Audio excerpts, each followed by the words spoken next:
Amém ou não amém? A vitória é nossa pelo sangue de Jesus. Olha o que está escrito aqui em Jeremias 29:11. Eu é que sei que pensamentos tenho a respeito de vocês, diz o Senhor. São pensamentos de paz e não de mal, para dar-lhes um futuro e uma esperança. Para dar-lhes um futuro e uma esperança. Um futuro e uma esperança. Vou ler uns versículos bíblicos aqui de um livro que eu tenho. Arrependimento. Como lidar com o pecado?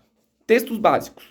Respondeu-lhes Pedro: arrependei-vos e cada um de vós seja batizado em nome de Jesus Cristo, para remissão dos vossos pecados, e recebereis o dom do Espírito Santo, pois para vós outros é a promessa, para vossos filhos e para todos os que ainda estão longe.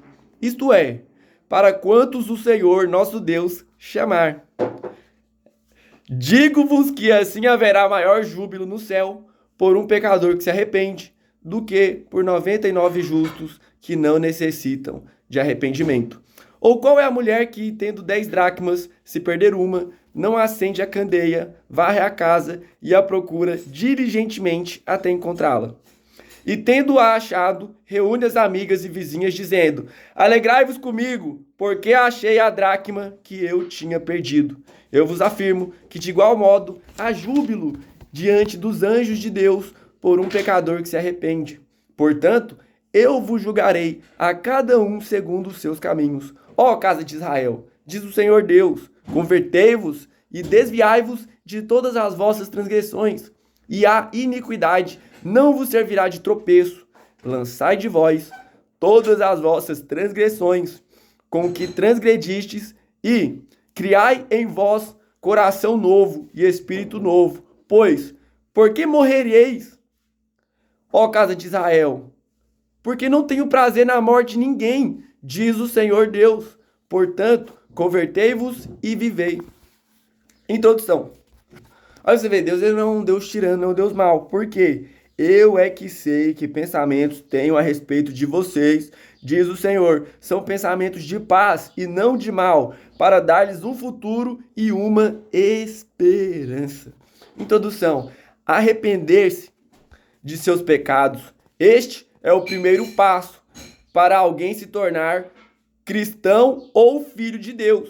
Nos textos originais, grego e hebraico, encontramos as seguintes palavras traduzidas por arrependimento. Em nossa língua, metanoia, que significa mudar de mente ou mudar de curso, depois de uma nova percepção da situação. Daí por diante, passou Jesus a pregar e a dizer: arrependei-vos, porque está próximo o reino dos céus.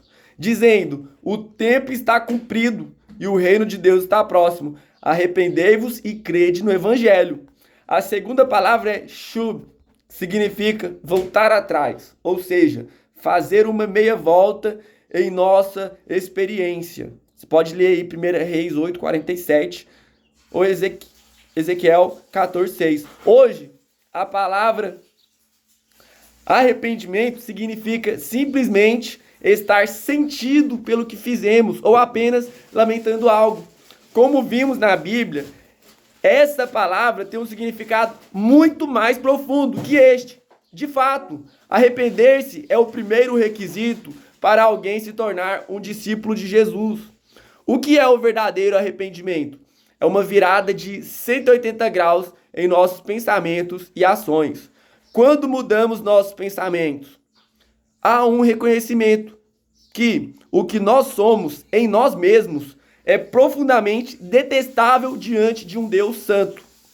B. Quando mudamos nossas ações, nós nos voltamos para Deus e abandonamos toda desobediência, egoísmo e rebelião. Nós nos afastamos do pecado e submetemos nossas vidas a Deus, fazendo de Jesus o Senhor de nossas vidas.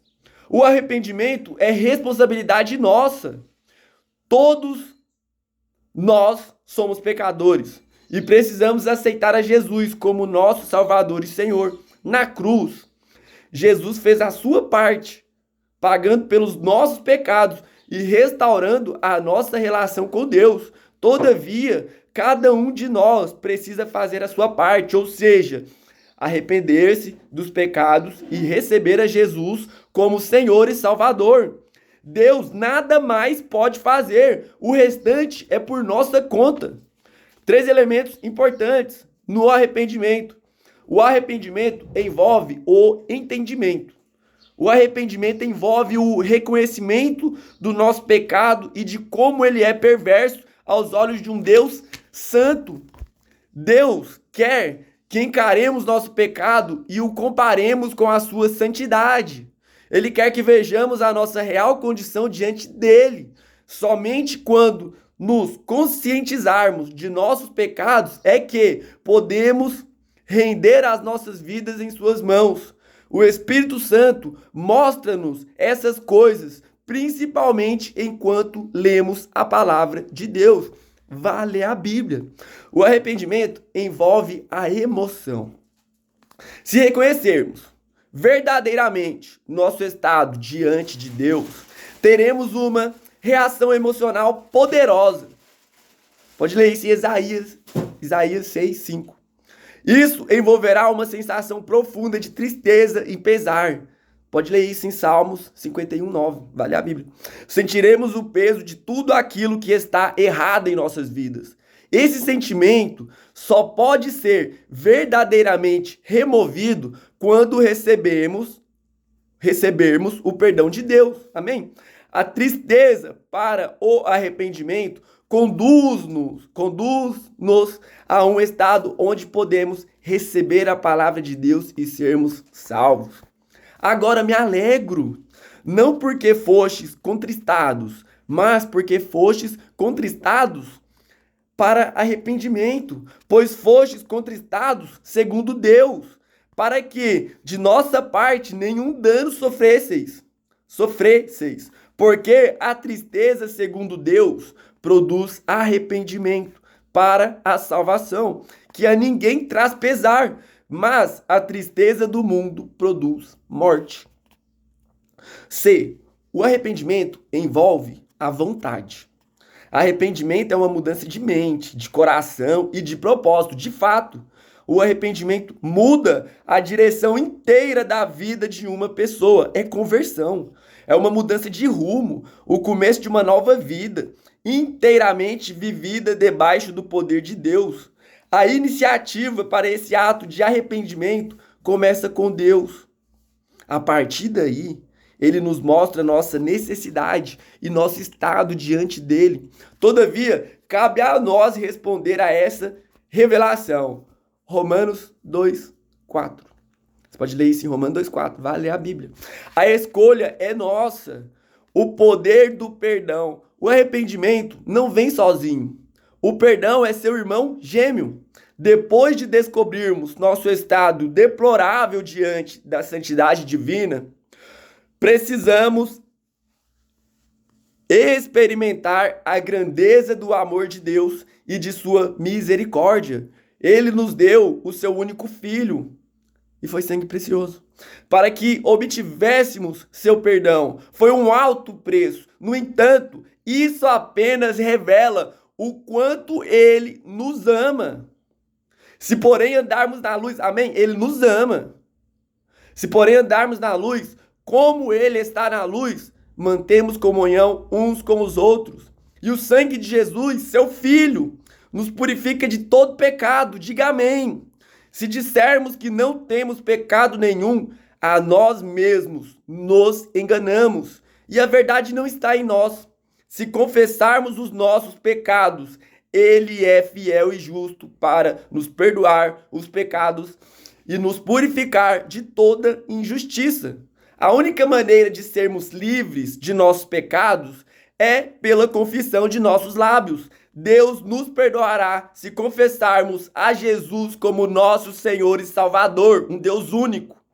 Quando fazemos isso, ele se esquece do nosso passado pecaminoso e apaga da memória nossos pecados. Por isso, já não há mais lugar para qualquer condenação ou culpa, porque Deus, em Cristo, já nos perdoou. Amém? Diga amém. O sangue de Jesus já nos purificou. Respondeu-lhe Jesus: em verdade vos digo, se não comerdes a carne do Filho do Homem e não beberdes o seu sangue, não tendes vida em vós mesmos. Quem comer a minha carne e beber o meu sangue tem a vida eterna, e eu o ressuscitarei no último dia. Pois a minha carne é verdadeira comida, e o meu sangue é verdadeira bebida. Quem comer a minha carne e beber o meu sangue permanece em mim, e eu nele, assim como o Pai que vive me enviou, e igualmente eu vivo pelo Pai, também quem de mim se alimenta por mim viverá. Se porém andarmos na luz, como ele está na luz, mantemos comunhão uns com os outros, e o sangue de Jesus, seu Filho, nos purifica de todo pecado. Diga amém. Não por meio de sangue de bodes e de bezerros, mas pelo seu próprio sangue, entrou no Santo dos Santos, uma vez por todas, tendo obtido eterna redenção. Jesus já pagou o preço de uma vez por todas. Ele não precisa vir e morrer de novo por nós. Porque a vida só precisa aceitar, aceita que dói menos. Porque a vida da carne está no sangue. Eu vos tenho dado sobre o altar, para fazer expiação pela vossa alma, porquanto é o sangue que fará expiação em virtude da vida. Sabendo que não foi mediante coisas corruptíveis, como prata ou ouro, que fostes resgatados do vosso fútil procedimento que vossos pais vos legaram, mas pelo precioso sangue, como de cordeiro, sem defeito e sem mácula, o sangue de Cristo, conhecido com efeito antes da fundação do mundo, porém manifestado no fim dos tempos, por amor de vós. Por amor de vós. Olha o quanto Deus nos ama. Ele não é um Deus tirano. Só para você para você lembrar disso aqui, ó. Jeremias 29, 11. Eu é que sei que pensamentos tenho a respeito de vocês, diz o Senhor. São pensamentos de paz e não de mal, para dar-lhes um futuro e uma esperança. Deus, ele te ama muito, que deu o seu único filho para todo aquele que nele crê não pereça, mas tenha a vida eterna. Fique com a verdade do evangelho, aceita que dói menos.